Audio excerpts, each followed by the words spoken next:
it was the third year of Circus, and the kids that I had auditioned had very, very little talent. They couldn't do anything.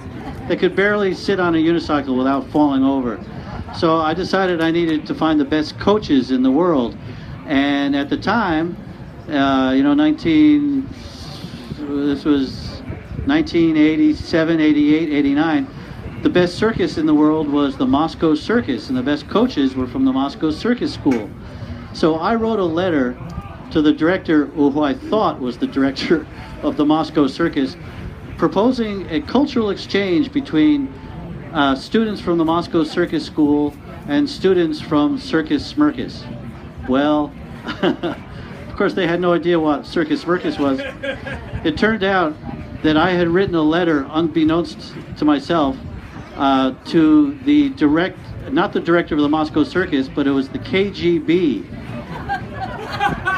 Yeah, I had read, because the Moscow Circus was on tour in America, and I looked at the program and it said, Director of the Moscow Circus, Yuri, da da da da da da.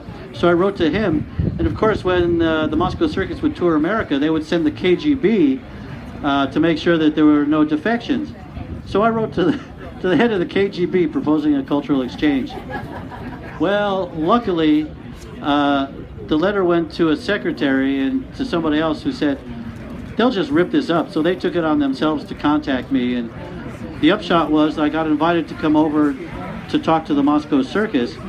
So I bought a ticket to go over to Moscow. This was still the Soviet Union, 1989, and my visa never arrived.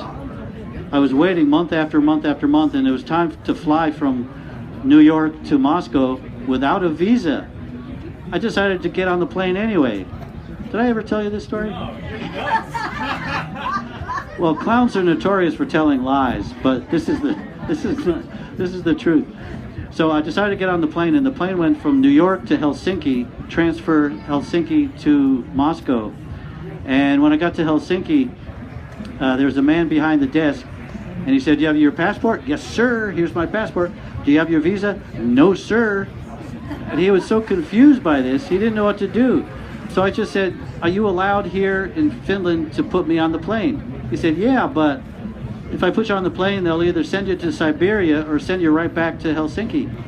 But I said, "Just put me on the plane and let's see what happens." This is typical clown